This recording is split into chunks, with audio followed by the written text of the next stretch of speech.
Hello প্রিয় ছাত্রছাত্রীরা, আশা করব যে তোমরা সবাই প্রত্যেকেই খুব ভালো রয়েছো। আর আশা করব যে তোমাদের শরীর ফরীর সব সুস্থই রয়েছে। সবাই সুস্থ থেকো, ভালো থেকো, এটুকুই আশা করব। আর তোমরা মনোযোগ দিয়ে পড়াশোনাটা করতে থাকো।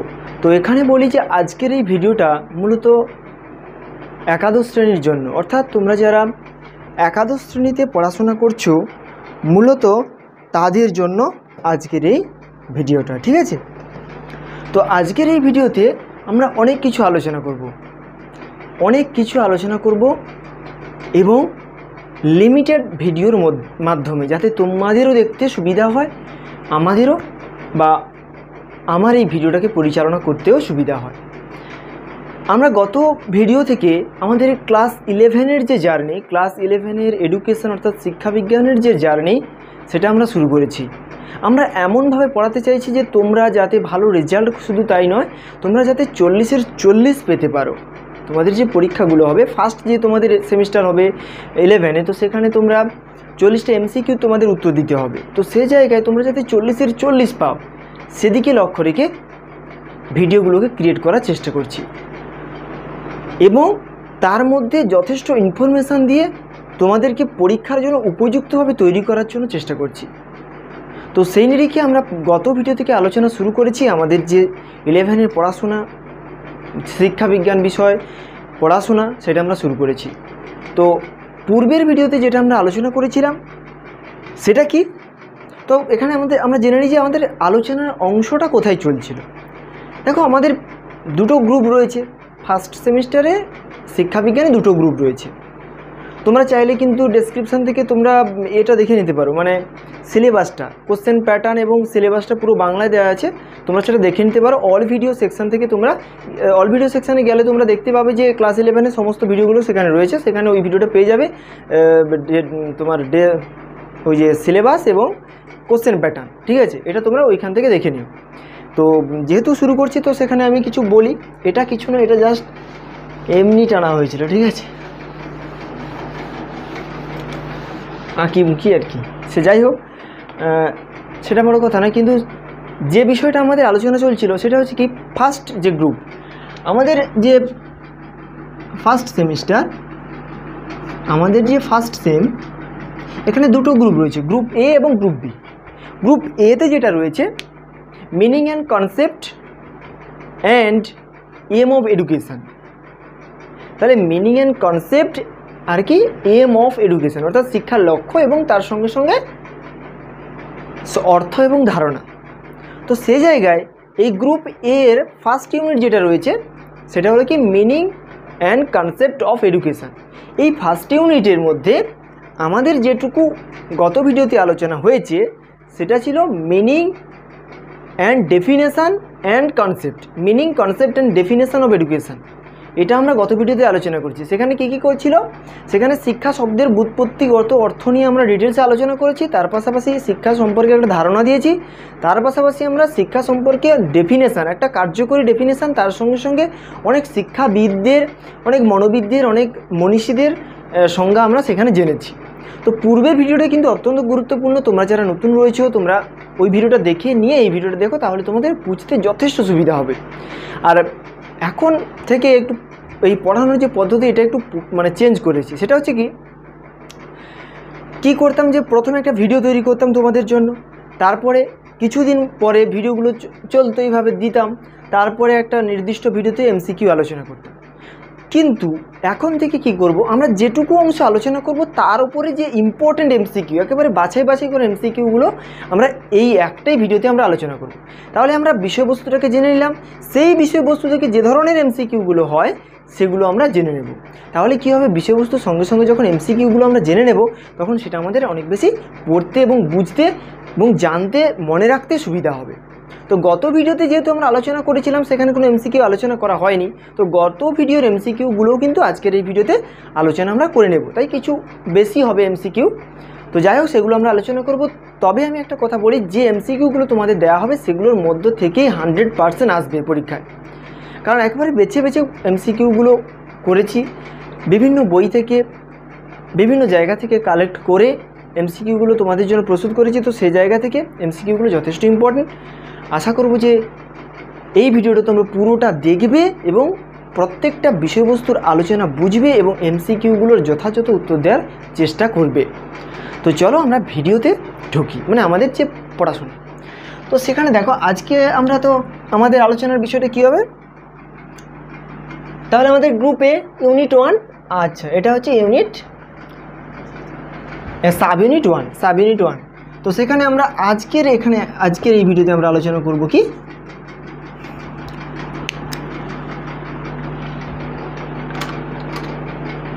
আজকের এই ভিডিওতে আলোচনা করা হবে nature and scope of education. অর্থাৎ কি, নেচার মানে কি প্রকৃতি, অ্যান্ড মানে তো এবং, স্কোপ মানে কি পরিধি। তাহলে আর এডুকেশন মানে তো শিক্ষা, আশা করবো সেটা তোমরা সবাই জানো।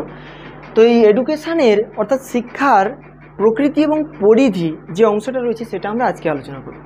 ছোট ছোট করে আলোচনা করব, তার উপর যত রকমের ইম্পর্টেন্ট এমসিকিউ হয়, বাছাই এমসিকিউ, সেগুলো নিয়ে আমরা আলোচনা করব। তো এখানে বলে দিই যে তোমরা যারা নতুন রয়েছো তোমরা চ্যানেলটিকে সাবস্ক্রাইব করে নাও, পাশে থাকা বেল আইকন ক্লিক করে চ্যানেলের সঙ্গে থাকো, যাতে তোমরা প্রত্যেকটা ভিডিও নোটিফিকেশান খুব সহজেই পেয়ে যাও। আর একটা কথা, আমাদের হোয়াটসঅ্যাপ গ্রুপ রয়েছে, তোমাদের একাদশ শ্রেণীর হোয়াটসঅ্যাপ গ্রুপ রয়েছে, সেখানে তোমরা যুক্ত হয়ে যেতে পারো। আর সেখানে এই একাদশ শ্রেণীর যে এডুকেশান বিষয়ের যাবতীয় প্রশ্নাবলী বা কিছু দেওয়ার হলে আমি সেখানেই দিই। আর তোমাদের কিছু কাছ থেকে কিছু জানার হলে সেখানেই জানি। তোমাদের কিছু যদি প্রয়োজন হয় তোমরা সেখানে জানাবে, আশা করব তোমরা অবশ্যই হেল্প পাবে। তো যাই হোক, যেটা বলার আমি বলে দিলাম। তো প্রথমে আমরা যেটা জানবো সেটা হচ্ছে কি প্রকৃতি।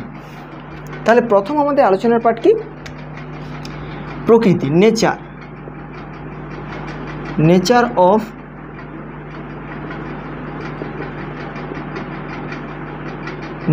অফ এডুকেশন বা শিক্ষার প্রকৃতি। এটা কিন্তু একটা খুব গুরুত্বপূর্ণ জায়গা, যেটা তোমাদের জানতে হবে। যে কোনো বিষয়, মনে করো আমি কোনো একটা ইলেকট্রনিক্স জিনিস কিনলাম, মানে তোমরা মোবাইল কেনো, তো মোবাইলটা কেনার আগে আমরা তার ফিচার্সগুলোকে দেখে নিই। আমরা যে ফিচার্সগুলো দেখলাম সেই ফিচার্স অনুযায়ী কিন্তু যদি আমাদের পছন্দ হয় তাহলে মোবাইলটা কিনি। তো সেই রকমভাবে শিক্ষারও কিছু বৈশিষ্ট্য, মানে কিছু প্রকৃতি রয়েছে, যেগুলো বর্ণনা করে যে শিক্ষাটা কতটা ইম্পর্ট্যান্ট আমাদের জন্য, আমাদের জীবনের জন্য, সমগ্র জীবনের জন্য। ঠিক আছে, তো সেইভাবে শিক্ষারও কতগুলো প্রকৃতি রয়েছে। আমরা শিক্ষাকে আগেও জেনেছি, শিক্ষা সম্পর্কে অনেক সংজ্ঞাও জেনেছি। সেখানে আমরা জেনেছি শিক্ষা কী করে না, আমাদেরকে মার্জিত করে, আমাদের কুসংস্কার মুক্ত করে, আমাদের সর্বাঙ্গীন বিকাশ ঘটায়, আমাদের একজন আদর্শ নাগরিক হিসেবে গড়ে তোলে। তাহলে এতগুলো কাজ যেহেতু শিক্ষা করছে, তাহলে শিক্ষার নিশ্চয়ই কোনো না কোনো প্রকৃতি রয়েছে, কোনো না কোনো বৈশিষ্ট্য কিছু রয়েছে, যার মাধ্যমে আমরা এইরকম হতে পারবো ভবিষ্যতে। সেখানে আমরা শিক্ষার প্রকৃতি প্রথমে যেটা জানবো সেটা হচ্ছে কি, জীবনব্যাপী প্রক্রিয়া। জীবনব্যাপী, প্রত্যেকটা পয়েন্ট কিন্তু বোঝার আছে। তোমরা বিষয়টাকে বুঝে নিজে ভাবার চেষ্টা করো যে কি বলতে চাইছি। সমস্যা হলে তোমরা জানাও। প্রথমে তাহলে কি রয়েছে, জীবনব্যাপী শিক্ষা। জীবনব্যাপী শিক্ষাটাকে প্রথমে তোমাকে ক্লিয়ার করতে হবে। জীবনব্যাপী শিক্ষা কথার অর্থটা প্রথমে আমাকে জানতে হবে, তারপর আমি জানবো তো যে শিক্ষা জীবনব্যাপী শিক্ষা কি না। জীবনব্যাপী কথার অর্থ হচ্ছে কি, আমরা বলি না যে সারা রাত্রিব্যাপী অনুষ্ঠান চলবে। সারা রাত্রিব্যাপী কথার অর্থটা কি, যতক্ষণ রাত থাকবে ততক্ষণ পর্যন্ত। ঠিক সেইভাবে জীবনব্যাপী মানে যতক্ষণ জীবন থাকবে ততক্ষণ পর্যন্ত, এটাই হচ্ছে জীবনব্যাপী। এবারে শিক্ষাটা যুক্ত হয়ে গেছে, মানে তোমার যতদিন জীবন থাকবে তুমি ততদিন শিক্ষা লাভ করবে, এটাই হচ্ছে জীবনব্যাপী শিক্ষা। বলা আছে যে শিক্ষা বা এডুকেশান এটা হচ্ছে জীবনব্যাপী একটা প্রক্রিয়া। তোমার শিক্ষা তুমি আজকে গ্রহণ করলে মানে কাল গ্রহণ করবে না, বা আজ পড়া বন্ধ করে দিয়েছো বলে কাল গ্রহণ করবে এমন কিছু নয়। তোমরা জানবে যে তোমরা প্রতিনিয়ত সমাজের সঙ্গে মিশতেছো, তোমাদের বন্ধু বান্ধব, পিতা মাতা, ভাই বোন সবার সঙ্গে কথোপকথন করছো, সেখান থেকেও তো কিছু না কিছু শিখছো। রাস্তায় বেরোচ্ছো, সেখানে হোস্টিং বড় বড় যে বিভিন্ন প্লাকার্ড রয়েছে, ব্যানার রয়েছে, সেখান থেকেও তোমরা কিছু জানতে পারছো, সেখান থেকেও কিছু শিখছো। তাহলে এগুলোও তো শিক্ষা। তাহলে এই জন্য বলা আছে যে যতদিন বাঁচি আমরা ঠিক ততদিন শিখি। এটা বলেছেন মুরে, MWRE মুরে বলেছেন যে আমরা যতদিন বাঁচি ততদিন শিখি। অর্থাৎ এ কারণেই বলা আছে যে শিক্ষা হচ্ছে একটা জীবনব্যাপী প্রক্রিয়া। তাহলে শিক্ষা কি? একটা জীবনব্যাপী প্রক্রিয়া, কারণ শিক্ষা নেওয়ার কোনো শেষ নেই। একদম বৃদ্ধ বয়স পর্যন্ত তুমি শিক্ষা নিতে পারবে। শিক্ষা মানে শুধু পড়াশোনার শিক্ষা নয়, প্রত্যেকটা বিষয় থেকে শিক্ষা। যেটা বললাম আমি তোমাদের, যে রাস্তায় বেরোনো, তুমি নাটক শুনছো, তুমি যাত্রা শুনছো, তুমি মুভি দেখছো, তুমি কোনো দিকে তাকিয়েও আছো, তুমি আকাশের দিকেও যদি তাকিয়ে থাকো সেখান থেকেও কিছু শিক্ষা অর্জন করা যায়। তুমি যদি একটা পিঁপড়েকেও দেখো সেখান থেকেও কিছু শিক্ষা অর্জন করা যায়। পিঁপড়ে তার খাবারকে সংগ্রহ করে, সেখান থেকে তুমিও তো শিখতে পারো যে এতটুকু প্রাণী হয়ে যদি খাবার সংগ্রহ করার যে চাহিদা তার মধ্যে দেখা যায়, তো আমার মধ্যে কেন থাকবে না? আমি কেন সংরক্ষণ করব না আমার অর্থ সম্পদ ইত্যাদি ব্যাপারগুলো? তাহলে এইভাবে শিক্ষা একটা জীবনব্যাপী প্রক্রিয়া, যা আমাদের সারা জীবন ধরে সাহায্য করে বিভিন্নভাবে। এবারে কি না, বিকাশমূলক প্রক্রিয়া।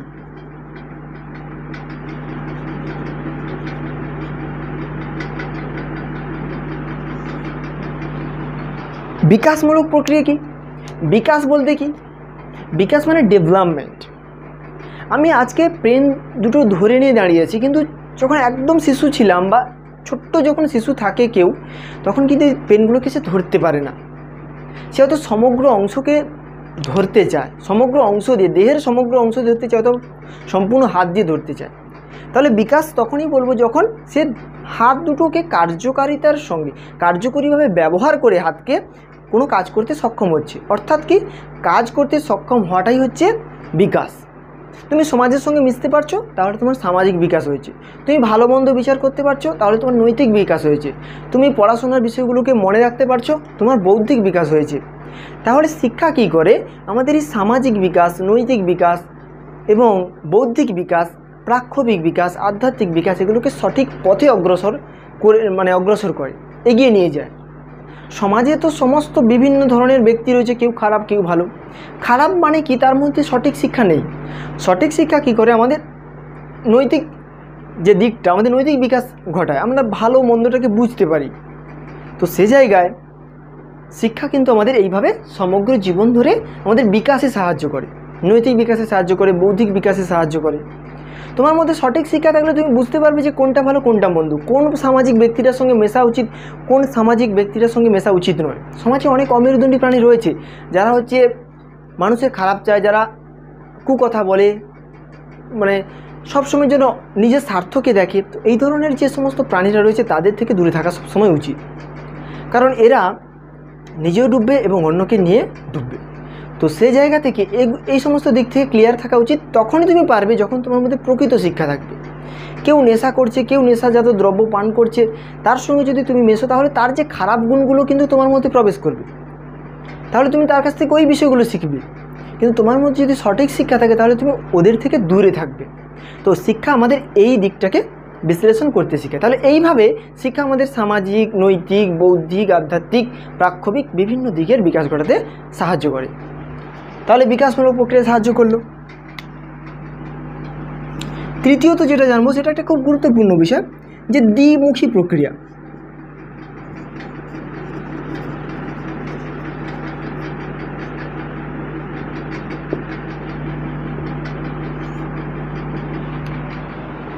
দেখো, আমাদের সমাজে প্রচলিত রয়েছে যে দুমুখ সাপের কথা, কিন্তু আমি কখনো দেখিনি যে দুমুখ সাপ। তার অর্থাৎ কি? যার দুদিকে মুখ থাকে, তাই তো, মানে এদিকে থাকবে এদিকে থাকবে।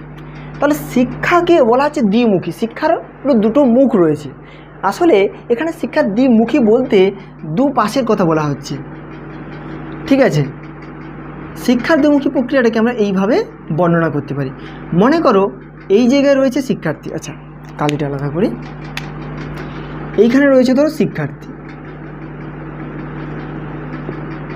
আবার এইখানে রয়েছে ধরো শিক্ষক। এই দ্বিমুখী প্রক্রিয়া বলতে বোঝানো হচ্ছে যে শিক্ষার দুদিকে শিক্ষক এবং শিক্ষার্থী অবস্থিত। একদিকে শিক্ষক, অন্যদিকে শিক্ষার্থী অবস্থিত, যারা একে অপরকে প্রভাবিত করে, এবং বিকশিত করে নিজেদেরকে। তো সেক্ষেত্রে সাহায্য করছে কি শিক্ষা। তাহলে শিক্ষার্থী কোনো জানার দরকার হলে শিক্ষকের কাছ থেকে জেনে নিচ্ছে। আবার শিক্ষকের কোনো মূল্যায়নের প্রয়োজন হলে সেটা শিক্ষার্থীকে দিয়ে মূল্যায়নটা করে নিচ্ছে, মানে শিক্ষার্থী কতটা শিখেছে বা যাচাই করছে সেটা শিক্ষক জেনে নিচ্ছে শিক্ষার্থীর কাছ থেকে। এর ফলে কী হচ্ছে, শিক্ষার্থীর বিকাশ ঘটছে, তার পাশাপাশি শিক্ষকের কিন্তু ডেভেলপমেন্ট ঘটছে। দেখো কোনো শিক্ষক যখন অনেক দিন ধরে পড়াবেন তখন তার একটা অভিজ্ঞতা হয়ে যায়, তাহলে তার কি বিকাশ ঘটেনি? তার বৌদ্ধিক বিকাশ ঘটেছে, তার নৈতিক বিকাশ ঘটেছে, তার যে সংরক্ষণ করার ক্ষমতা তার বিকাশ ঘটেছে। তাহলে এইভাবে কেউ একে অপরকে প্রভাবিত করে। এখানে একটা কথা বলি, দ্বিমুখী প্রক্রিয়া, এই কথাটা বলেছেন অ্যাডামস। শিক্ষাবিদ অ্যাডামস বলেছেন যে শিক্ষা হলো একটি দ্বিমুখী প্রক্রিয়া, যেখানে একজন ব্যক্তি অপরজনের উপর প্রভাব বিস্তার করে তার বিকাশ ঘটায়। তাহলে এখানে কে কার বিকাশ ঘটায়? মূলত শিক্ষক শিক্ষার্থীর বিকাশ ঘটায়। ঠিক আছে, তাহলে এটা দ্বিমুখী প্রক্রিয়া। এবারে দেখব কি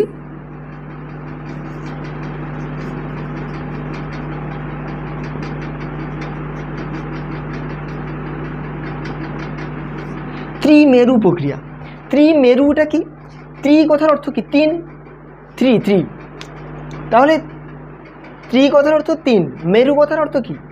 দেখো আমরা একটু ছবির মাধ্যমে বোঝানোর চেষ্টা করি। মনে করো এইটা একটা ত্রিভুজ, এটা একটা মেরু, এটা একটা মেরু, এটা একটা মেরু। বলা হচ্ছে যে এই যে ত্রিমেরু প্রক্রিয়ার একদিকে থাকবে শিক্ষার্থী,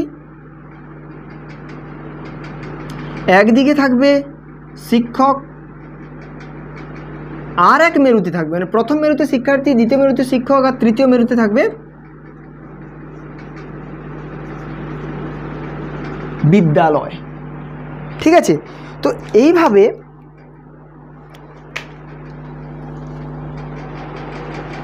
ত্রিমেরু যে প্রক্রিয়ার কথা বলা হয়েছে। দেখো এখানে বিদ্যালয়ে বলতে পারি যে শিক্ষণীয় পরিবেশ। দেখো বিদ্যালয়ের পরিবেশেই তো আমরা শিক্ষা লাভ করি, তো সুতরাং বিদ্যালয়ে আমরা বলতে পারি। ঠিক আছে, তাহলে এখানে কি হয়, শিক্ষার্থী থেকেও শিক্ষক জানতে পারে, আবার শিক্ষার্থীও শিক্ষকের থেকে জানতে পারে। আবার দেখো শিক্ষার্থীও বিদ্যালয় দ্বারা প্রভাবিত হয়, বিদ্যালয়কেও শিক্ষার্থীদের অনুযায়ী গড়ে তুলতে হয়।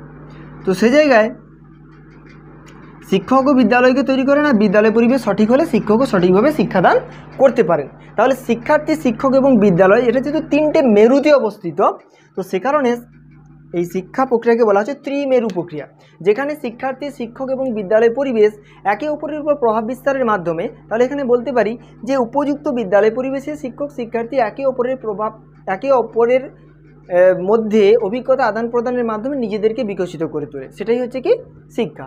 তো সেখানে বলা হচ্ছে, এই কারণে বলা হচ্ছে যে শিক্ষা একটি ত্রিমেরু প্রক্রিয়া, যেখানে তিনটে মেরুতে শিক্ষক, শিক্ষার্থী এবং বিদ্যালয় বা শিক্ষণ পরিবেশ অবস্থিত। এই ত্রিমেরু প্রক্রিয়ার কথাও সম্ভবত অ্যাডামস বলেছিলেন, সেটা আমি একটা বইতে দেখেছি যে অ্যাডামসই লেখা আছে, তো অন্য কোনো বইতে লক্ষ্য করিনি। তো সে জায়গায় তোমরা ওটাকেই নেবে, যে আপাতত ওটাই নাও যে ত্রিমেরু প্রক্রিয়া হিসেবে অ্যাডামস। যদি তোমরা কোথাও পেয়ে থাকো অন্য কোনো বইতে ওই একই নাম পেলেও, বা যদি অন্য কোনো কেউ বলে থাকেন কথাটা, তাহলে তোমরা কমেন্টে একটু জানিয়ে দিও। তবে আমি একটা বইতে দেখেছি যে শিক্ষা ত্রিমেরু প্রক্রিয়া, সেটা কে বলেছেন? Adams, John Adams. আচ্ছা 4টা হয়ে গেছিল না, 4টা। আচ্ছা এবারে কি না, সঙ্গতি বিধানের প্রক্রিয়া।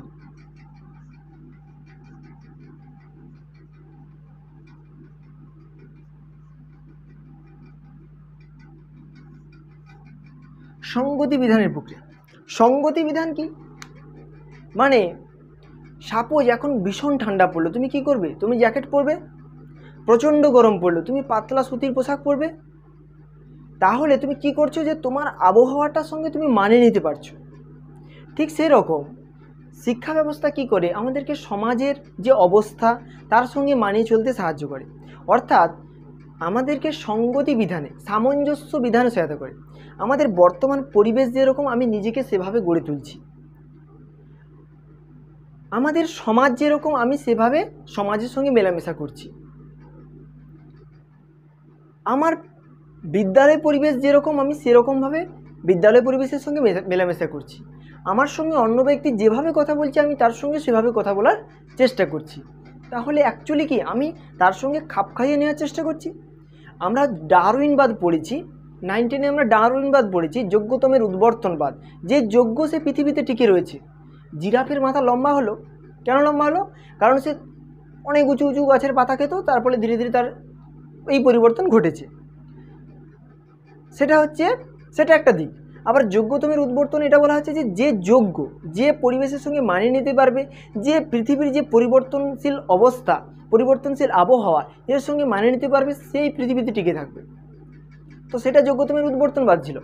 ঠিক শিক্ষাক্ষেত্রে একই রকম, তোমাকে সমাজের সঙ্গে মানিয়ে নিয়ে চলা, তোমাকে তোমার পরিবারের সঙ্গে মানিয়ে নিয়ে চলা, তোমাকে তোমার বিদ্যালয় পরিবেশের সঙ্গে মানিয়ে নিয়ে চলা, বন্ধু বান্ধবদের সঙ্গে মানিয়ে নিয়ে চলা, এগুলো হচ্ছে কে শেখায়? এগুলো হচ্ছে শিক্ষা শেখায়। আমাদের প্রকৃত শিক্ষা শেখায় এই সংগতি বিধান, কিভাবে একে অপরের সঙ্গে মানিয়ে নিয়ে চলতে হয়, কিভাবে একে অপরের সঙ্গে কথা বলতে হয়, একে অপরকে মর্যাদা দিতে হয়, ইত্যাদি বিষয়গুলো। তো এবার 6 নম্বরে আমরা যেটা দেখব,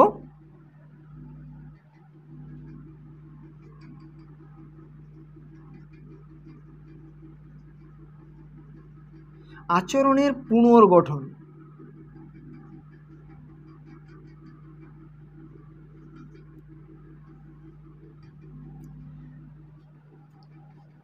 তাহলে আচরণের পুনর্গঠন কি? মনে করো কোনো একটা স্টুডেন্ট বা শিক্ষার্থী, সে ভালো, কিন্তু সে প্রচণ্ড মিথ্যে কথা বলে। আসলে তাকে কেউ শেখায়নি যে মিথ্যে কথা বললে কি সমস্যা, কি সত্য কথা বলার কি উপকারিতা, কি ইত্যাদি বিষয়গুলো তাকে কেউ শেখায়নি। তো সে কারণে সে ওই বিষয়ের সঙ্গে পরিচিত, সে সর্বদা সব জায়গায় মিথ্যে কথা বলে, এবং তার জন্য যে সাময়িক একটা যে সুবিধা সে পায়, সেটাতেই যে সর্বদা আনন্দ পায়। কিন্তু সে জায়গায় যদি তাকে প্রকৃত শিক্ষা প্রদান করা হয়, সঠিক শিক্ষা প্রদান করে তার মধ্যে যে এই একটা অপসঙ্গতি, মিথ্যে কথা বলা কিন্তু একটা অপসঙ্গতিমূলক আচরণ। মিথ্যে কথা বলা, চুরি করা, ভালো ছেলে কিন্তু সে চুরি করে, মিথ্যে কথা বলে, ঠিক আছে, থতু ছেটায়, তো এই সমস্ত দিকগুলো, এগুলো হচ্ছে অপসঙ্গতিমূলক আচরণ। তাহলে এগুলো যদি আমরা শিক্ষার্থীদের সঠিকভাবে বোঝানোর চেষ্টা করি, উপযুক্ত শিক্ষা প্রদানের মাধ্যমে উপযুক্ত উদাহরণ দিয়ে শিক্ষার্থীদের বোঝানোর চেষ্টা করি, তাহলে কিন্তু তারা ওই আচরণগুলো আর করবে না। তাহলে তারা এক সময় একটা আচরণ করতো, এই সময় সেগুলোকে বদলে দিয়েছে। তাহলে এই যে আচরণের মধ্যে যে একটা পরিবর্তন এলো কেন? না, সঠিক শিক্ষা প্রদানের কারণে। এ কারণে বলা হচ্ছে যে শিক্ষা কী করে আমাদের মধ্যে আচরণের পরিবর্তন ঘটায়। সঠিক আচরণ কোথায়, কোন ধরনের আচরণ করা দরকার, এগুলো আমাদের শেখায় কিন্তু শিক্ষা। তো এই বিষয়গুলো মূলত আমাদের নেচার অফ এডুকেশন বা প্রকৃতি, শিক্ষার যে প্রকৃতি সেটার মধ্যে রয়েছে। দেখো, এর পাশাপাশি আরও অনেক বিষয় কিন্তু প্রকৃতির মধ্যে রয়েছে। তার মধ্যে যদি ধরি যে লক্ষ্য নির্ভর, দেখো তুমি বড় হচ্ছ, তোমার একটা নির্দিষ্ট লক্ষ্য রয়েছে। কেউ চায় মাস্টার হতে, কেউ চায় ডাক্তার হতে, কেউ চায় ইঞ্জিনিয়ার হতে, তাহলে যে যার লক্ষ্য। আবার শিক্ষার লক্ষ্য কি? ব্যক্তির যে লক্ষ্য, মানে তোমার যে লক্ষ্য তা পূরণ করতে সহায়তা করা।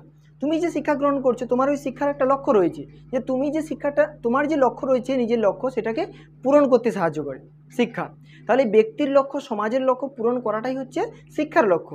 তো ব্যক্তিকে এবং সমাজকে গুরুত্ব দিয়েই কিন্তু শিক্ষার লক্ষ্যকে নির্ধারণ করতে হবে। তোমার সমাজের যে অবস্থা, সেই অবস্থার দিকে গুরুত্ব দিয়ে শিক্ষার লক্ষ্য নির্ধারণ করতে হবে। তুমি একটা গ্রামীণ পরিবেশে বসবাস করো, সেখানে তোমার বিদ্যালয়ের পাঠে যদি ইঞ্জিনিয়ারিং বিষয়, উঁচু উঁচু ম্যাথমেটিক্সের বিষয় থাকে, তাহলে সেগুলো তোমার কোনো কাজে লাগবে না। মানে কাজে লাগবে তুমি যে সমাজে রয়েছে সেই সমাজের জন্য কোনো কাজে লাগবে না। তোমাকে যদি সেখানে কোনো কৃষিবিদ্যামূলক বিষয়, কারণ তুমি রয়েছে প্রত্যন্ত গ্রামে, তো সেই জায়গায় গ্রামীণ ব্যবস্থা মানে সেখানে মূলত কৃষিটা গুরুত্বপূর্ণ বিষয়, চাষবাস, পশুপালন ইত্যাদি বিষয়, গৃহস্থ ব্যাপার, যে গৃহ পরিচালনা ইত্যাদি বিষয়গুলো, এগুলো যদি পাঠ্যক্রমের মধ্যে রাখা হয়, তাহলে সেগুলো শিক্ষার্থীদের বেশি কাজে লাগবে। তো এই কারণে বলা হচ্ছে যে শিক্ষার লক্ষ্যটা যখন নির্ধারণ করবো, তখন সমাজকেও গুরুত্ব দেব, ব্যক্তিকেও গুরুত্ব দেব, দুজনকে গুরুত্ব দিয়ে শিক্ষার লক্ষ্য নির্ধারণ করব।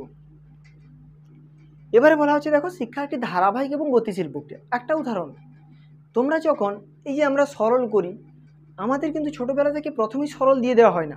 প্রথমে যোগ শেখানো হয়, তারপরে বিয়োগ শেখানো হয়, তারপরে গুণ, তারপরে ভাগ, এগুলো সম্পূর্ণ শেখার পরে কিন্তু আমরা সরলের মধ্যে আসি। কখনো কখনো হয়তো বা যোগ বিয়োগের পরে আমরা সরলে আসি। তাহলে যোগ শেখার পরে, বিয়োগ শেখার পরে, ভাগ শেখার পরে, গুণ শেখার পরে আমরা সরলে আসছি। তাহলে দেখো, একটা ধারাবাহিকতা বজায় রেখে আমরা একটা নির্দিষ্ট জায়গায় পৌঁছচ্ছি। শিক্ষা ব্যবস্থাও একই রকম, যে শিক্ষা ব্যবস্থা ধারাবাহিক একটা অগ্রগতি মেনে চলে। কারণ কি, বর্তমান সমাজকে আমরা যদি দেখি আর আজ থেকে 20 বছর পিছিয়ে যাই, 10 বছর পিছিয়ে যাই, তখন যে সমাজ ছিল, আজকের সমাজ কিন্তু যথেষ্ট পরিবর্তন হয়েছে। তাহলে সেই পরিবর্তন হয়েছে বলে আজকে তোমাদের মধ্যে পরিবর্তন এনেছে।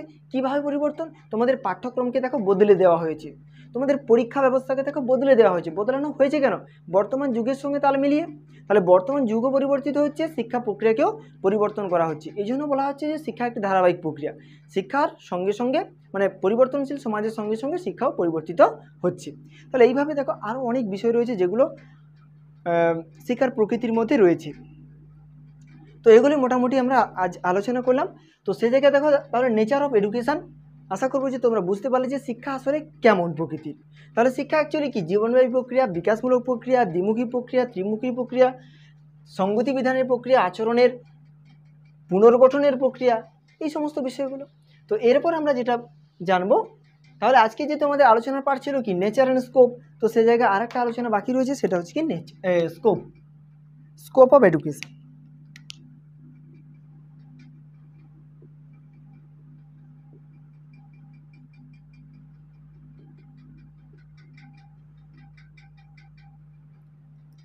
স্কোপ অফ এডুকেশন, স্কোপ কথার অর্থ কী? স্কোপ মানে বলে না যে আমার সেখানে বলার একটা আমি কোনো স্কোপই পেলাম না। দেখবে এরকম কেউ কেউ বলে, আমি যে সেখানে দু কথা বলবো, সেখানে ধরো কোনো একটা আলোচনা চলছে, আমি যে সেখানে দু কথা বলবো স্যারকে বা কোনো ব্যক্তিকে, সেখানে আমি স্কোপই পেলাম না, এরকম বলে। তাহলে স্কোপ মানে কি? তোমার জায়গাটা তুমি পেলে না, জায়গা মানে পরিধি।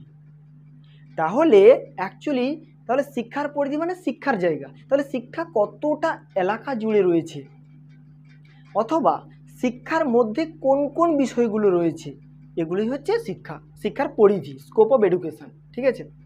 তাহলে স্কোপ অফ এডুকেশন বলতে কি? শিক্ষার এলাকা কতটা, তোমার পরিধি, তোমার এলাকা কতটা। একটা চুম্বককে যদি আমি রাখি, একটা জায়গায় যদি আমরা চুম্বককে রাখি, একটা জায়গায় যদি আমরা এই চুম্বকটাকে রাখি, তাহলে সেখানে কি করবে চুম্বক? তার যে মোটামুটি তার দূরত্বে যারা থাকবে, লোহা, নিকেল ইত্যাদি যে পদার্থগুলো রয়েছে, চুম্বক পদার্থ, সেগুলোকে কী করবে? আকর্ষণ করার চেষ্টা করবে, আকর্ষণ করার চেষ্টা করবে। ঠিক আছে? এখানে যাই রয়েছে তারা সেগুলোকে আকর্ষণ করবে। ঠিক সেরকম কিন্তু এই বস্তুটাকে যদি আমি এই জায়গায় নিয়ে চলে আসি, তখন কিন্তু এ আর আকর্ষণ করতে পারবে না। তার মানে এ যতদূর এই গোলকের মধ্যে যদি কোনো বস্তু থাকে, সেটাকেই সে কেবল আকর্ষণ করতে পারছে। মনে করো এখানে কিছু একটা বস্তু রয়েছে, এটাকে আকর্ষণ করছে, কিন্তু এই জায়গায় থাকলে সে আকর্ষণ করতে পারছে না। তাহলে এখানে আমার বোঝা উচিত যে এই চুম্বকের পরিধিটা ঠিক এতটা, এই চুম্বকের এলাকা ঠিক এতটা। সেরকমভাবে মনে করো চুম্বকে মনে করো শিক্ষা, এডুকেশান। তো যদি আমরা বলি এটাকে এডুকেশান, তাহলে শিক্ষার পরিধি দেখতে হবে যে শিক্ষার মধ্যে তাহলে কোন কোন বিষয়গুলো পড়ছে, শিক্ষা কোন কোন বিষয়গুলোকে প্রভাবিত করে, অথবা শিক্ষা কোন কোন বিষয়গুলো দ্বারা প্রভাবিত হয়, ওটাই হচ্ছে কি শিক্ষার পরিধি। প্রথমেই আমরা যেটা জানবো সেটা হচ্ছে দর্শন। অনেকের বিষয়, অনেকের সাবজেক্ট হিসাবে কিন্তু দর্শন রয়েছে, মানে ফিলোসফি এডুকেশানকে যথেষ্ট প্রভাবিত করেছে। ফিলোসফি ছাড়া এডুকেশান হচ্ছে অসম্পূর্ণ। ঠিক আছে? তো সে জায়গায় দর্শন কিন্তু এডুকেশানের জন্য অত্যন্ত গুরুত্বপূর্ণ একটা বিষয়। বলা হয় যে দর্শন আর শিক্ষা ফুল এবং তার সুবাসের মতো। ফুল থাকলে তার গন্ধ থাকবে, অনেক ফুল আছে তার গন্ধ থাকে না, এটাও একদম সত্য কথা। কিন্তু আমরা যদি দেখি যে ফুলের গন্ধ আছে, সাপোজ তোমরা ভাবো, তাহলে ফুলটা হচ্ছে, যদি আমরা দেখি যে শিক্ষা, দর্শন হচ্ছে তার গন্ধ। দেখো ফুলের যদি গন্ধ থাকে, সেই গন্ধটাই কিন্তু ফুলকে একটা বিশেষ পরিচিতি দেয়। মনে করো জবা ফুল, তার কোনো গন্ধ থাকে না, তো সেই ফুলটাকে যতটা না মানুষ গুরুত্ব দেয়, যে ফুলের গন্ধ থাকে, যেমন ধরো গন্ধরাজ, বেলা ফুল, রজনীগন্ধা, এগুলোকে কিন্তু মানুষ অনেক বেশি পরিমাণে গুরুত্ব দেয়। তাহলে ফুলের গন্ধটাও কিন্তু ফুলকে অনেক বেশি পরিচিত করে তোলে। সেরকমভাবে ফুলের গন্ধ হচ্ছে এখানে দর্শন, আর ফুল হচ্ছে শিক্ষা। দর্শন কি করে? শিক্ষাকে সবার সঙ্গে বিলিয়ে দেওয়ার চেষ্টা করে। দর্শন হচ্ছে শিক্ষাকে প্রভাবিত করার চেষ্টা করে, পরিবর্তনশীল করার চেষ্টা করে, দর্শনকে বিভিন্নভাবে প্রভাবিত করে। তো এই কারণে অনেকে শিক্ষাবিদ, মনোবিদ বলেছেন যে দর্শন এবং শিক্ষা হচ্ছে ফুল এবং তার সুবাসের মতো। এখানে ফুল হচ্ছে শিক্ষা আর দর্শন হচ্ছে ফুলের গন্ধ। তো এইভাবে সহায়তা করছে। তাহলে এখানে দর্শন প্রথমেই, তাহলে আমরা স্কোপ অফ এডুকেশনে প্রথম যেটা জানলাম সেটা কি? দর্শন।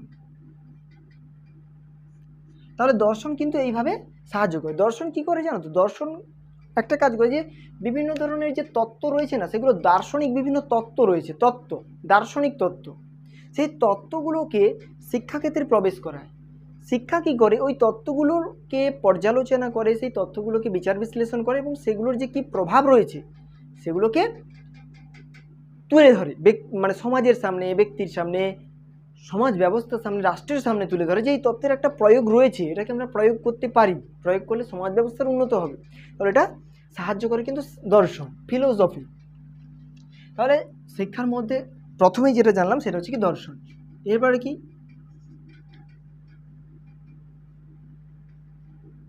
মনোবিদ্যা। দেখো দর্শনে যে আমরা দর্শন আদ্যকে বলে দিই, দেখো আমরা যে এই যে শিক্ষাদান পরিধি, মানে শিক্ষার পরিধি আমরা হিসেবে দর্শন জানছি, আমরা যে শিক্ষাদান করছি মানে শিক্ষণ, তুমি যে শিখছো, শিখন, শিক্ষামূলক পরিবেশ, তোমার আচার আচরণ, তোমার মানসিক অবস্থা, এ সমস্ত কিছুতে দর্শনের একটা প্রভাব রয়েছে। সমস্ত কিছুতে দার্শনিক চিন্তাভাবনার প্রয়োগ করা হয়, বৈজ্ঞানিক চিন্তাভাবনার পাশাপাশি দার্শনিক চিন্তাভাবনার প্রয়োগ করা হয়। দর্শন তো একটাই কথা বলে যে তুমি আমার দিকে, দর্শন যদি আমরা বলি, দর্শন শব্দের অর্থ কি দেখা, মানে দেখে তুমি কি ভাবছো, কি মনে করছো সেটাকে বুঝে নেওয়ার ক্ষমতাই হচ্ছে দর্শন। তাদেরকেই দার্শনিক বলা হয় অ্যাকচুয়ালি, যারা এই এমনটা করতে পারে। তাহলে দর্শন আমাদের আভ্যন্তরীণ যে মনোভাব, আভ্যন্তরীণ যে ক্রিয়াকলাপ সেটা বুঝতে সাহায্য করে। সে জায়গায় তাহলে আমি যদি শিক্ষার্থীকে না বুঝতে পারি, আমি যদি শ্রেণীকক্ষকে যদি না সঠিকভাবে বুঝতে পারি, আমি যদি না বিষয়বস্তুটাকে বুঝতে পারি সঠিকভাবে, আমি তাহলে তোমাদের সঠিকভাবে শিক্ষাদান করতে পারবো না। তো সে জায়গায় দার্শনিক চিন্তাভাবনাকে প্রয়োগ ঘটানো হয় এই শিক্ষাক্ষেত্রে। এবারে মনোবিদ্যা। মন বলতে কি, শিক্ষার্থীর মন, শিক্ষকের মন, সমাজস্থ ব্যক্তিদের মন। তাহলে মনোবিদ্যা মানে কি, মনকে পড়ার যে বিদ্যা, মনকে পাঠ করার যে বিদ্যা, সেটাই হচ্ছে মনোবিদ্যা। তো এখানে শিক্ষার্থীর মানসিকতা, শিক্ষার্থীকে শিক্ষাদান করার পদ্ধতি, কত সময় পর্যন্ত শিক্ষার্থীকে শিক্ষাদান করা যেতে পারে, শিক্ষার্থীকে কতটা পড়া দেওয়া যেতে পারে, শিক্ষার্থীকে কোন পরিবেশের মধ্যে শিক্ষাদান করা যেতে পারে, এ সমস্ত কিছুই হচ্ছে মনোবিদ্যার অন্তর্ভুক্ত। অর্থাৎ শিশুকেন্দ্রিক যে মনোবিদ্যা, সেই মনোবিদ্যার উপর গুরুত্ব দিয়ে আমরা এই সকল বিষয়গুলোকে অন্তর্ভুক্ত করেছি। বর্তমানে শিশুকে গুরুত্ব দিয়ে, বর্তমানে দেখলাম যে শিশু অনেক বেশি বইয়ের চাপ হয়ে যাচ্ছে, সেই জন্য বইয়ের হার কমে দেওয়া হচ্ছে, যেটা আমরা প্রাথমিক বিদ্যালয়ে দেখতে পাই। তারা প্রথম শ্রেণী, দ্বিতীয় শ্রেণীতে একটা করে বই নিয়ে পড়ে।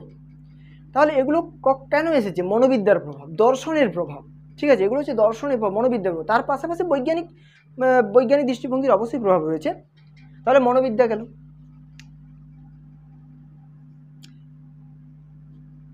এরপরে যেটা রয়েছে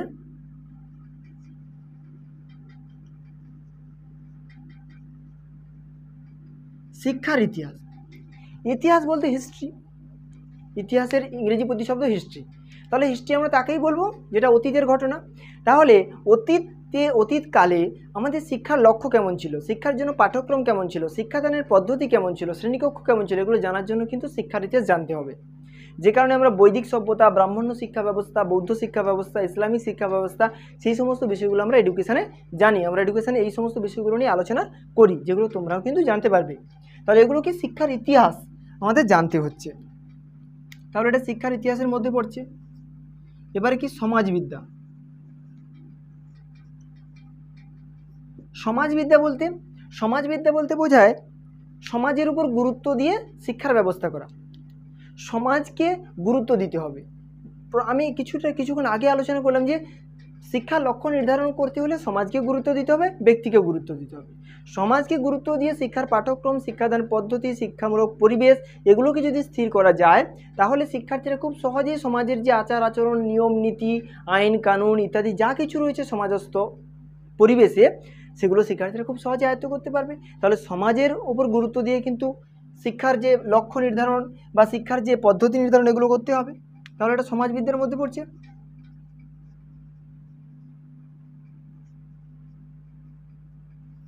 পরিবেশ শিক্ষাটা কি? পরিবেশ শিক্ষা। তাহলে আমরা কি কেউ পরিবেশ জানি না? পরিবেশ জানি। আমাদের চারপাশে অবস্থিত সমস্ত কিছু, সবটাই হচ্ছে পরিবেশ, যেটা আমাদের বিভিন্নভাবে প্রভাবিত করছে। পরিবেশ আমাদের বিভিন্নভাবে প্রভাবিত করছে। তো সেই পরিবেশকে, তাহলে আমরা পরিবেশকে যদি মূলত দুদিক থেকে ভাগ করি, একটা কৃত্রিম পরিবেশ, একটা প্রাকৃতিক পরিবেশ। তাহলে মনে করো মনুষ্য সৃষ্ট পরিবেশ, মানে আমরা মনুষ্য, আর প্রাকৃতিক পরিবেশ একটা রয়েছে। তাহলে এই মনুষ্য জাতি বা সমাজস্থ ব্যক্তিবর্গরা প্রাকৃতিক পরিবেশের উপর কীরকম প্রভাব বিস্তার করছে বা কীরকম প্রভাব বিস্তার করা উচিত, প্রাকৃতিক পরিবেশকে টিকিয়ে রাখতে হলে মানুষকে কেমন ধরনের আচার আচরণ করতে হবে প্রকৃতির সঙ্গে, নির্বিচারে গাছ কেটে ফেললে কী হবে, জলবায়ুর মধ্যে ব্যাপক পরিবর্তন আসবে। প্রচুর পরিমাণে যদি আমরা শিল্প কলকারখানা স্থাপন করি বা প্রচুর পরিমাণে কয়লা দহন ইত্যাদি ইত্যাদি করতে থাকি, তাহলে কী হবে, দূষণ বাড়বে। তাহলে এগুলো যাতে কমানো যায়, এগুলোর জন্য যে ব্যবস্থা গ্রহণ সেগুলো বুঝতে হবে, আর এগুলো বুঝতে সাহায্য করে প্রকৃত শিক্ষা। ঠিক আছে, রিয়েল এডুকেশন হচ্ছে এগুলোকে বুঝতে সাহায্য করে। তাহলে প্রাকৃতিক পরিবেশের উপর মানুষের প্রভাব বা মানুষ কীভাবে প্রাকৃতিক পরিবেশের উপর আচার আচরণ করতে হবে সেগুলো শেখায় কে, শিক্ষা, মূলত পরিবেশ শিক্ষা।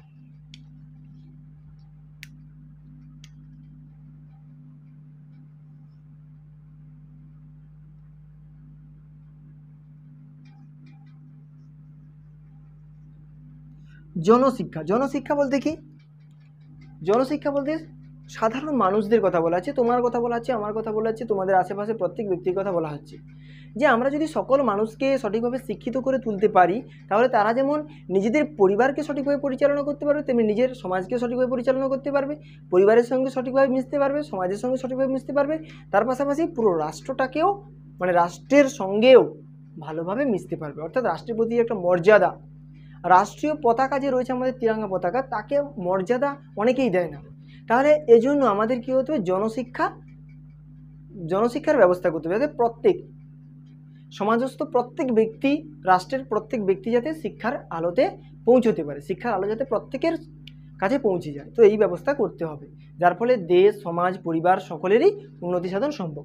তো এইভাবে দেখো, এগুলো হচ্ছে শিক্ষার পরিধির মধ্যে পড়ছে। শিক্ষার পরিধির মধ্যে কিন্তু আরও অনেক বিষয় রয়েছে, শিক্ষা প্রশাসন রয়েছে, শিক্ষা দান এবং পরামর্শ দান রয়েছে। তোমাকে যদি না সঠিক পরামর্শ দিই, তাহলে তুমি ভুল পথে যেতে পারো।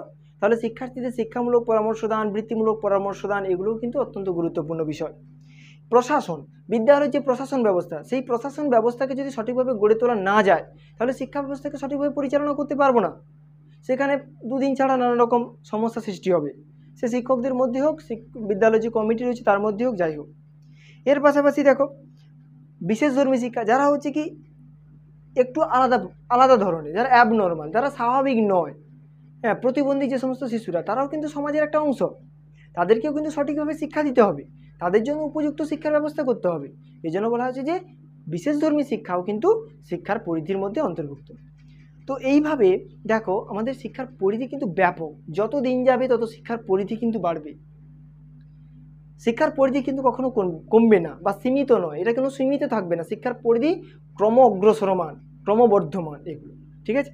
তাহলে দেখো, আমরা পরিধিটা কিন্তু সম্পূর্ণ বিষয়টা জানলাম। আশা করবো যে পরিধিটাও কিন্তু ক্লিয়ার হয়ে গেছে। আশা করবো যে তোমরা প্রকৃতি এবং পরিধি সম্পর্কে সম্পূর্ণ বিষয়টা জানতে পারলে। তো এবার যেটা সবচেয়ে গুরুত্বপূর্ণ বিষয়, সেটা হচ্ছে কি এমসিকিউ। যেটা বলেছিলাম যে আমরা প্রত্যেকটা ভিডিওটা হয়তো একটু লেন্দি হয়েছে, কিন্তু তোমরা যদি পুরো ভিডিওটা দেখো এবং তারপরে যে এই মুহূর্তে যে আমি প্রশ্নগুলো আলোচনা করব, সেগুলো যদি তোমরা ভালোভাবে শোনো এবং বুঝিয়ে তার উত্তর দেওয়ার চেষ্টা করো, আমি উত্তরও বলে দেবো সঙ্গে সঙ্গে। তো এগুলো যদি তোমরা খাতাতে নোট করে নাও, সেটাই হচ্ছে তোমাদের জন্য সবচেয়ে বড় ভালো কাজ হবে আর কি। তোমরা শুনে শুনে এগুলোকে নোট করে নাও। আমি এমসিকিউর যে প্রশ্নগুলো হয় সেগুলো বলে যাচ্ছি। আগের যে ভিডিওতে যেটা আলোচনা হয়েছে, যেটা হচ্ছে meaning concept and definition of education ছিল, সেটা এবং আজকের নেচার অ্যান্ড স্কোপ, এখান থেকেও এমসিকিউগুলো বলে দিচ্ছি, ঠিক আছে। তাহলে প্রথম প্রশ্নটা কি, 1 নম্বর প্রশ্ন হচ্ছে, বঙ্গীয় শব্দকোষ অনুযায়ী শিক্ষা শব্দটি কোন সংস্কৃত ধাতু থেকে এসেছে? এর উত্তর কি হবে, শিক্ষ ধাতু থেকে। শিক্ষ, তালব্যস্যই হস্যিকার কয় মূর্ধন্য শয় ক্ষিয়, এই ধাতু থেকে এসেছে, কয় মূর্ধন্য শয় ক্ষিয়। তো 2 নম্বর প্রশ্নতে রয়েছে, সংস্কৃত শিক্ষ শব্দের অর্থ কী? এই যে শিক্ষ, এর শব্দের অর্থ কী? বিদ্যা গ্রহণ করা বা শিখন বা শেখা। 3 নম্বর প্রশ্নে রয়েছে, শিক্ষা শব্দটি কোন সংস্কৃত ধাতু থেকে এসেছে? মানে আর একটা সংস্কৃত ধাতু, সেটা হচ্ছে কি শ্বাস ধাতু। তাহলে শিক্ষা শব্দটি কোন সংস্কৃত ধাতু থেকে এসেছে? শ্বাস ধাতু থেকে এসেছে। 4 নম্বর প্রশ্নে রয়েছে, সংস্কৃত শ্বাস শব্দের অর্থ কী? শ্বাস শব্দের অর্থ হচ্ছে শাসন করা বা নিয়ন্ত্রণ করা বা নির্দেশ দেওয়া ইত্যাদি। 5 নম্বর প্রশ্নে রয়েছে, শিক্ষা শব্দের সমার্থক শব্দটি কি? শিক্ষা শব্দের সমার্থক শব্দ হলো বিদ্যা। 6 নম্বর প্রশ্নে রয়েছে, বিদ্যা শব্দটি কোন ধাতু থেকে এসেছে? উত্তর হবে বিদ ধাতু থেকে এসেছে। বিদ, বয় হ্রস্বইকার দয় হসন্ত। 7 নম্বর প্রশ্ন, বিদ শব্দের অর্থ কি? বিদ শব্দের অর্থ কি? জ্ঞান অর্জন করা বা জানা। প্রত্যেকটা এমসিকিউ কিন্তু খুব ইম্পর্টেন্ট, তোমরা প্রত্যেকটা এমসিকিউ শোনো আর তুলে নাও, ঠিক আছে। 8 নম্বর প্রশ্নে রয়েছে শিক্ষা শব্দের ইংরেজি প্রতিশব্দ কি? এডুকেশন। শিক্ষা শব্দের ইংরেজি প্রতিশব্দ এডুকেশন। 9 নম্বর প্রশ্নে রয়েছে শিক্ষা শব্দের ইংরেজি প্রতিশব্দ কোন ল্যাটিন শব্দ থেকে এসেছে? আমরা লাতিন বলতে পারি, ল্যাটিন বলতে পারি, ঠিক আছে। কোন ল্যাটিন শব্দ থেকে? এখানে যত রকমের ল্যাটিন শব্দ হয় তার মধ্যে মূলত যে 4টা সেটা আমরা তোমাদের সামনে উপস্থাপন করছি। দেখো, প্রথমে এডুকেটিও। এডুকেটিও স্পেলিংটা EDUCATIO, এডুকেটিও। দ্বিতীয়ত এডুকেয়ার, EDUCARE, এডুকেয়ার। তারপরে এডুসিয়ার, EDUCERE, এডুসিয়ার। এবং এডুকেটাম, EDUCATUM, এডুকেটাম, ঠিক আছে। 10 নম্বর প্রশ্নে যেটা রয়েছে সেটা হলো কি এডুকেশন শব্দটি কোন দুটি শব্দের মিশ্রণে তৈরি?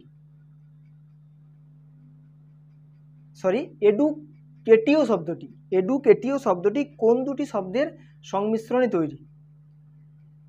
এখানে এডুকেটিও শব্দটাকে যদি আমরা ভাঙি তাহলে আমরা দেখতে পাবো দুটো শব্দ রয়েছে, ই আর ডিউকো।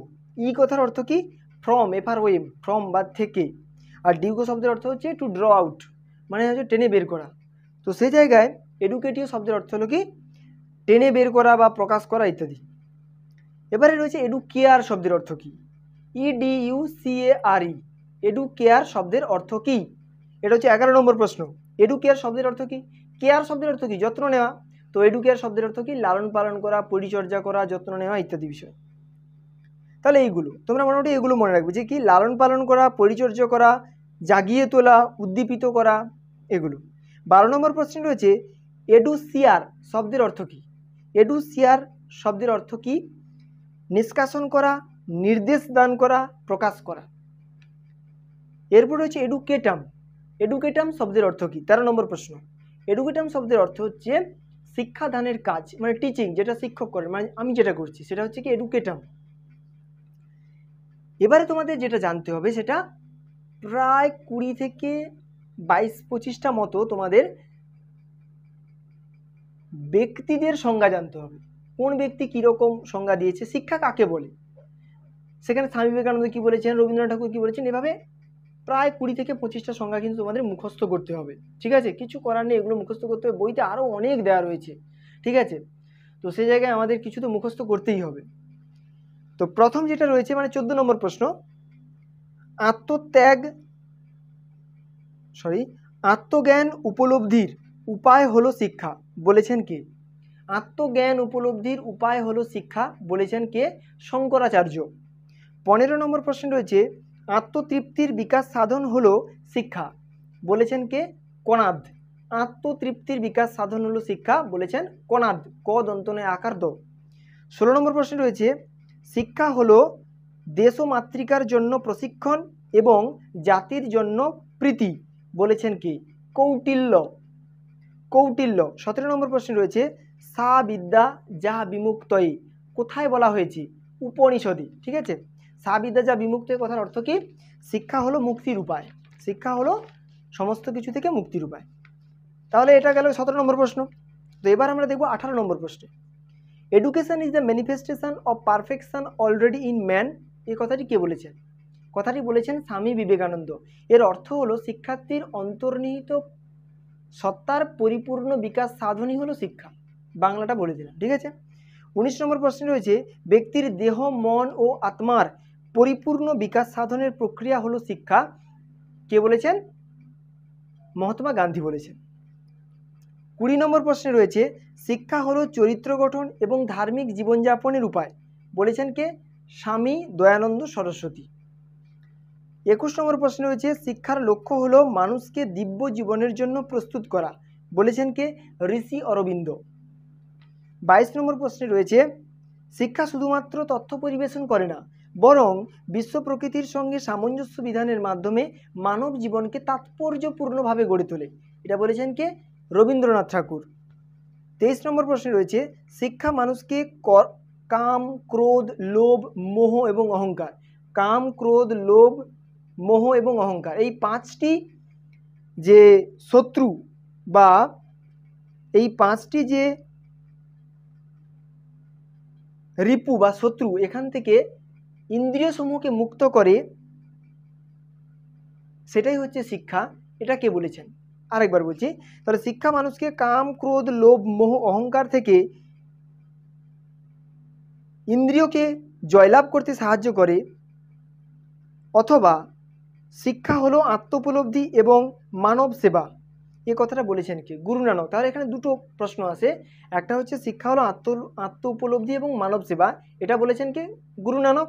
এর পাশাপাশি যদি থাকে শিক্ষা মানুষকে কাম, ক্রোধ, লোভ, অহংকার এবং মোহ এখান থেকে ইন্দ্রিয়দের জয়লাভ করতে সাহায্য করে, সেটা হবে গুরু নানক। ঠিক আছে, এবার 24 নম্বর প্রশ্ন, শিক্ষা হলো বুদ্ধির প্রশিক্ষণ, হৃদয়ের পরিমার্জন এবং আত্মার শৃঙ্খলা, বলেছেন কে? সর্বপল্লী রাধাকৃষ্ণন। 25 নম্বর প্রশ্নে রয়েছে শিক্ষা হলো এমন একটি ধারণা, বলছে শিক্ষা হলো এমন একটি ধারণা শক্তি যা সঠিক মুহূর্তে আনন্দ এবং বেদনা অনুভবে সাহায্য করে, এটা বলেছেন কে? প্লেটো। 26 নম্বর প্রশ্নে রয়েছে সুস্থ দেহে সুস্থ মনের সৃষ্টি হলো শিক্ষা, কে বলেছেন? অ্যারিস্টটল। 27 নম্বর প্রশ্নে রয়েছে পৃথিবীতে যারা মানুষ হয়ে জন্ম নিয়েছে তাদের শিক্ষার প্রয়োজন, কারণ শিক্ষা তাদের প্রকৃত মানুষ হতে সাহায্য করবে, না হলে তারা বন্যপ্রাণী, বুদ্ধিহীন পশু বা বন্য ঝোপের পর্যায়েই থেকে যাবে, এমনটা বলেছেন কে? কমেনিয়াস। শিক্ষা হলো মানুষের বিভিন্ন প্রকার মানসিক শক্তির বিকাশ সাধন এবং উপযুক্ত অনুশীলন, এটা বলেছেন কে? মন্টেগু।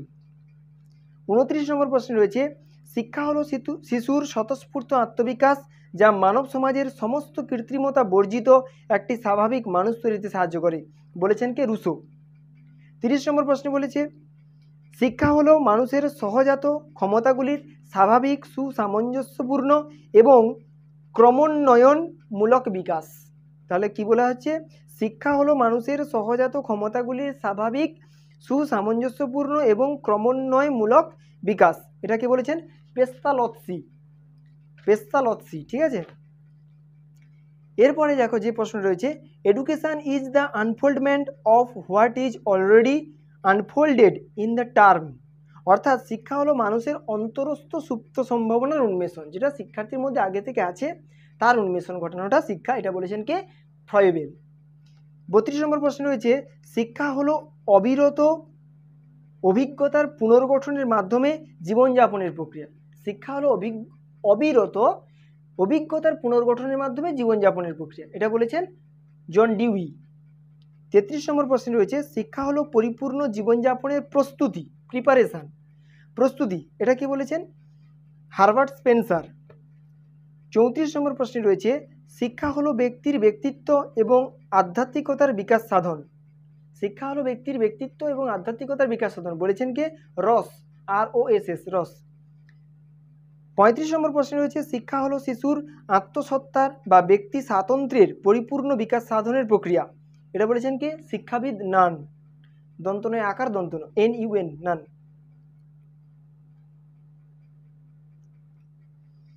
এরপর যেটা রয়েছে 36 নম্বর প্রশ্নে রয়েছে শিক্ষা হলো একটি সচেতন এবং ঐচ্ছিক প্রক্রিয়া, এটাকে বলেছেন জন অ্যাডামস। 37 নম্বর প্রশ্নে রয়েছে শিক্ষা হলো একটি গতিশীল প্রক্রিয়া যা সামগ্রিকভাবে পরিবর্তিত পরিবেশের সঙ্গে সামঞ্জস্য বিধানের জন্য ব্যক্তির মধ্যে পরিবর্তন আনে, তাহলে শিক্ষা একটি গতিশীল প্রক্রিয়া যা সামগ্রিকভাবে পরিবর্তিত পরিবেশের সঙ্গে সামঞ্জস্য বিধানের জন্য ব্যক্তির মধ্যে পরিবর্তন আনে, এটা বলেছে কি? হুমায়ুন কবির, ক বয় দীর্ঘইকার র। 38 নম্বর প্রশ্নে রয়েছে শিক্ষা হলো এমন একটি প্রক্রিয়া যার মধ্যে এবং যার দ্বারা শিক্ষার্থীর জ্ঞান, চরিত্র এবং আচরণের পরিবর্তন হয়, বলেছেন কি? অধ্যাপক ড্রেভার, ডয়রফলা একার ভয় আকার র। 39 নম্বর প্রশ্ন রয়েছে আমরা যতদিন বাঁচি ততদিন শিখি, কথাটি কে বলেছে? আশা করবো যে তোমরা উত্তরটা পারবে, কারণ আমি আলোচনার সময় বলে দিয়েছি তোমাদের, তবু বলে দিই, বলেছেন এটা শিক্ষাবিদ মুরে। MOORE। এবার 40 নম্বর প্রশ্ন রয়েছে, শিক্ষা হলো একটি দ্বিমুখী প্রক্রিয়া যেখানে এক ব্যক্তি অপর ব্যক্তির উপর প্রতিক্রিয়া করে তার বিকাশ ঘটায়। এটা বলেছেন কে? শিক্ষাবিদ অ্যাডামস। 41 নম্বর প্রশ্নে রয়েছে, শিক্ষা হলো কি ধরনের প্রক্রিয়া? শিক্ষা হলো কি ধরনের প্রক্রিয়া, অর্থাৎ আমরা যে প্রথম আলোচনা করছিলাম নেচার অফ এডুকেশন, সেগুলোই এখানে আসবে। আমি প্রত্যেকটা লিখে দিয়েছি, পরীক্ষায় এরকম প্রশ্ন আসতে পারে যে শিক্ষা হলো যে ধরনের প্রক্রিয়া বা শিক্ষা হলো কি ধরনের প্রক্রিয়া। এখানে 4টা অপশান এইভাবে দেবে যে শিক্ষা জীবনব্যাপী প্রক্রিয়া, দ্বিমুখী প্রক্রিয়া, ত্রিমুখী প্রক্রিয়া, সবগুলি। তাহলে কি হবে? সবগুলি হবে। তাহলে তোমরা বুঝবে কি করে? তাহলে তোমাদের ওই উপরে যে টার্মগুলো, এগুলো মনে রাখতে হবে। সেজন্য আমি প্রত্যেকটা টার্ম এখানে লিখে দিয়েছি। শিক্ষা হলো কী ধরনের প্রক্রিয়া? জীবনব্যাপী, দ্বিমেরু, বহুমুখী, গতিশীল, ধারাবাহিক, লক্ষ্য নির্ভর, সঙ্গতি বিধান, আচরণের পুনর্গঠন, আত্মসত্তার পরিপূর্ণ বিকাশ সাধনের প্রক্রিয়া, ত্রিমুখী প্রক্রিয়া, এগুলো। এবার 42 নম্বর প্রশ্ন, শিক্ষা বিজ্ঞানের পরিধির মধ্যে কোন বিষয়টি রয়েছে? এখানেও আমি সবগুলো একসঙ্গে দিয়েছি কারণ টার্মটা তোমাদের জেনে রাখা জরুরি। তাহলে শিক্ষা পরিধির মধ্যে রয়েছে কোন বিষয়টি? শিক্ষা দর্শন, শিক্ষা মনোবিদ্যা, মানসিক স্বাস্থ্যবিজ্ঞান, ঠিক আছে, মানসিক স্বাস্থ্যবিজ্ঞান, রাশিবিজ্ঞান, শিক্ষা প্রযুক্তি, শিক্ষা প্রশাসন, পরিবেশ শিক্ষা, সমাজবিদ্যা, শিক্ষার ইতিহাস, জনশিক্ষা ও শিক্ষার পরিধি। এগুলো মোটামুটি নিয়েছি যেগুলো পরীক্ষায় পড়তে পারে বলে। আরও অনেক পরিধির মধ্যে অনেক বিষয় রয়েছে, ঠিক আছে। শিক্ষাই জীবন, জীবনী শিক্ষা কে বলেছেন? এটা বলেছেন লর্ড জে। ল ড বর্গীয় জয় একার, ড ডি, ঠিক আছে।